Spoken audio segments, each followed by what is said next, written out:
What's your favorite Pixar film? There's certainly plenty of options. Toy Story 1, 2, and 3, Wall-E, Inside Out, The Incredibles, Cars. But when I asked myself what my favorite Pixar movie is, the heavy hitters for me were Finding Nemo, Ratatouille, Coco, but I did ultimately settle on one film, Monsters Inc., released in 2001. This movie was the source of a lot of happiness as a kid. This movie hits a lot of the right notes to entertain young children. I mean, it's essentially a buddy movie where two friends are put under extraordinary circumstances and must find a way to remedy their situation. Very classic, simple storytelling. But rewatching this movie as an adult, it hits you in a totally different way. I actually rewatched it last night, and if somebody were to ask me today what it was about, I would say these three words: fatherhood and friendship. The movie takes place in the fictional land of Monstropolis. The human world and the monster world are basically two sides of the same coin. It is established very early on that the monster world is having a serious energy crisis. You see, in the monster world, they don't get their power by means of oil, coal, solar, hydro, or wind. They get their power through harnessing the energy in the screams of children. This is really funny to me because if this is possible in the real world, you know damn well we'd be doing it too. We are then introduced to Mike and Sully, our main characters, the best buds. Mike and Sully have known each other for years. They live together and they work together at Monsters Incorporated, essentially a scare farm where the monster world's top scarers enter the human world through these fun little doors to traumatize children for a living. You look at Mike and Sully and you think, okay, one of you clearly doesn't belong here. But Mike is more of a scare technician. He knows how to be scary, he just can't be scary, for clear reasons. Mike and Sully are close to breaking the all-time scare record. Something Sully seems reasonably excited for, but to Mike, this is essentially what he's wanted his entire life, to be recognized as one of the world's top scarers. Mike puts this pressure onto Sully. He's waking him up at 6 a.m. for training, putting him through the ringer. Also, he's at his best. Sully doesn't even question Mike. He knows the importance of this to him, and it does seem like Sully wants a scare record too. If anything, he needs Mike to give him that extra encouragement. Sully is revered across the monster world. He is showered in adulation on the daily.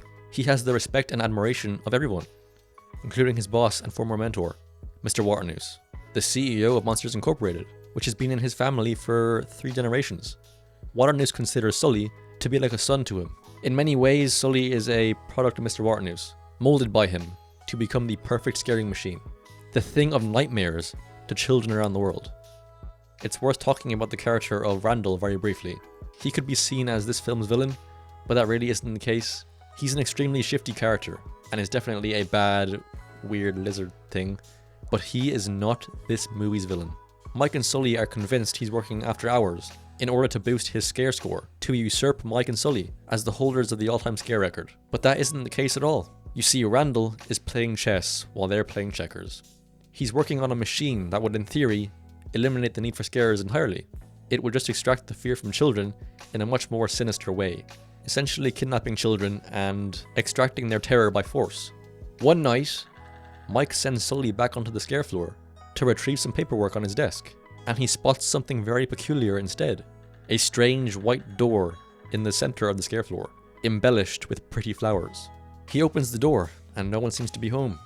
Then he feels something tugging at his tail.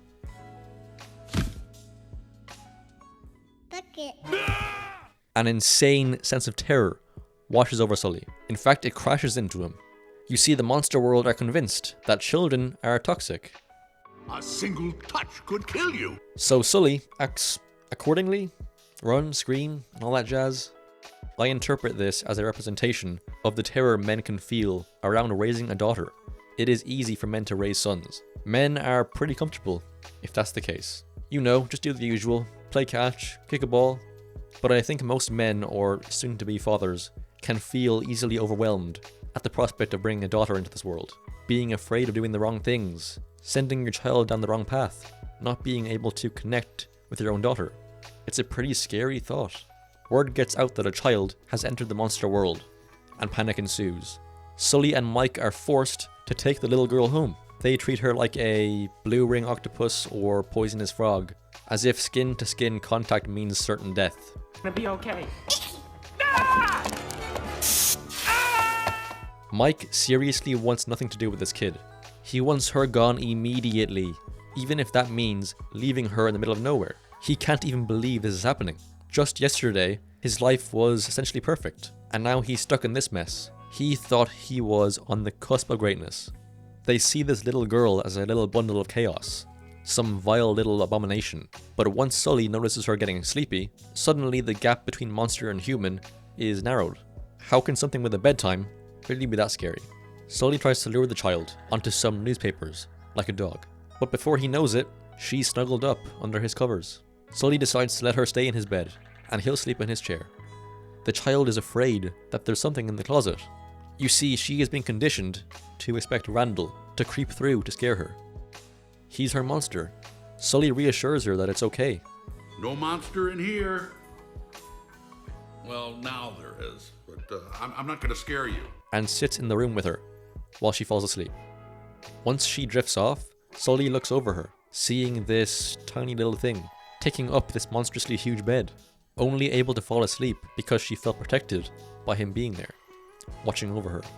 It's in that moment Sully melts into a big ball of goo. For the rest of the movie, he feels a connection with this child. He would do anything to keep her safe. He even goes as far as to name her Boo. You're not supposed to name it. Once you name it, you start getting attached to it. Sully's plan is to disguise Boo as a monster and sneak her back through her door. Sully finds out from Mike that Randall has offered to assist them, and that immediately sets off a red flag for him. Mike insists it's fine, and well, turns out Randall was planning on testing out his machine on Boo once she returned to her room. Of course, Sully sets out to save Mike, his best bud, so he follows Randall and frees Mike. They meet up with Mr. Waternoose to reveal to him that Randall has been constructing this machine inside the factory, but not before Mr. Waternoose forces Sully to give a scare demonstration to some new recruits. He does it to get it out of the way, but he failed to notice Boo standing beside the bed, laying witness to how terrifying Sully can be. She's distraught. She runs to Mr. Waternoose. Sully sees himself in the monitors, and even he is horrified. Horrified of himself. Not about what he has become, but what he has always been. A monster. Not long after this, everything is revealed. Mr. Waternoose knows everything. But it turns out, Mike and Sully didn't know everything. Waternoose and Randall are in cahoots on the development of this machine. And even though Waternoose views Sully as a son, he would do anything to save his company. So Mike and Sully are banished to the human world, never to be heard from again. Maybe they'll end up like Bigfoot or the Abominable Snowman. They might end up on some t-shirts at a tacky tourist kiosk. Now that's scary. Did you see the way she looked at me? Things come to a breaking point for Mike and Sully here. The way Pixar handles the fallout between these two friends is actually really dreary and mature. Mike is obviously annoyed with Sully. This was essentially his fault. He's the reason they're banished. If Sully listened to Mike, they would have likely broken the all-time scare record and would have left their mark on monster history. Mike's entire life has basically been ruined, destroyed by following Sully, and Sully is genuinely sorry for this, but he is tunnel visioned. The only thing in this world, monster or real, that matters to him now is making sure Boo is safe. Mike is pouring his heart out, and Sully is just frantically packing a sled to travel to the nearest village, hoping to enter the monster world from the other side. Sully just assumed he was packing the sled for the two of them. But no, Mike is done. Done following Sully. He turns his back on Sully. You can see that he was hoping for Sully to talk him into it, but by the time Mike turns around, Sully is nowhere to be seen, nor his sled. He just left Mike in this frozen wasteland for Boo.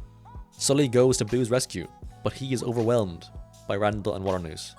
It looks like Randall is going to choke the life out of Sully, right in front of Boo, when all of a sudden, Mike comes to Sully's aid.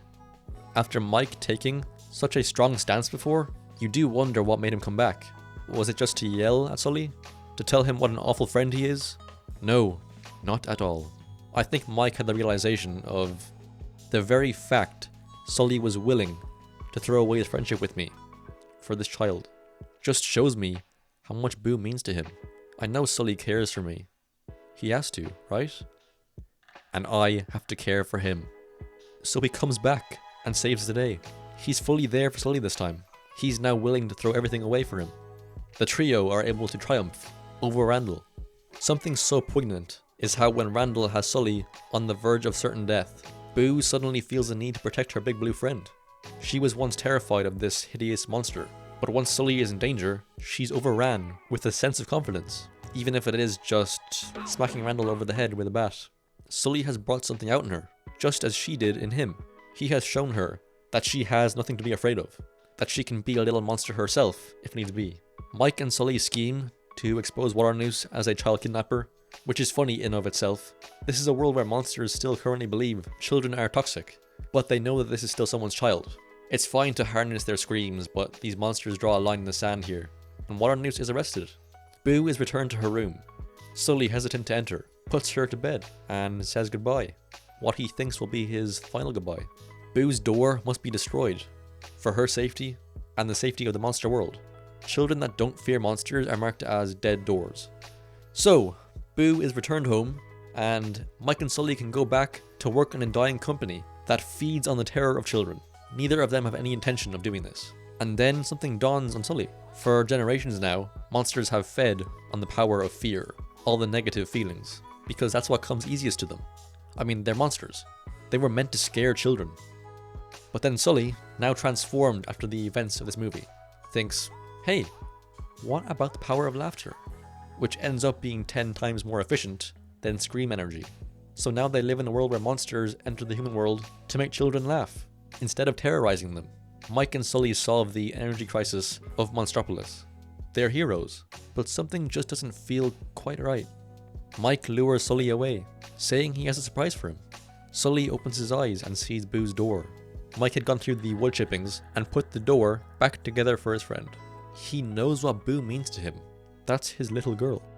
The final shot of this movie always brings me to the verge of tears.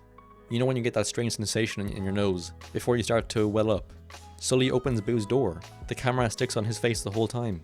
He calls out for Boo. She calls his nickname back to him. Kitty. And the smile that appears on Sully's face is one of pure contentment and elation. I think Monsters, Inc. is the best Pixar movie because its messaging holds so much meaning. Sure, Ratatouille, Coco, Finding Nemo have plenty of meaning. Finding Nemo is actually almost on the same track as Monsters, Inc. But in that movie, Marlin was never really afraid of Nemo coming into this world. He was afraid of what the world might do to him. Monsters, Inc. looks at the fear all soon-to-be parents usually feel. The, oh my god, I can't do this. I'm terrified. I don't know what I'm doing. I'm not good enough. And it tells the viewer what you're feeling will fade in time. When your child reaches out to hold your hand or asks you to check under the bed, none of that will matter. You will see clearer than you've ever seen before.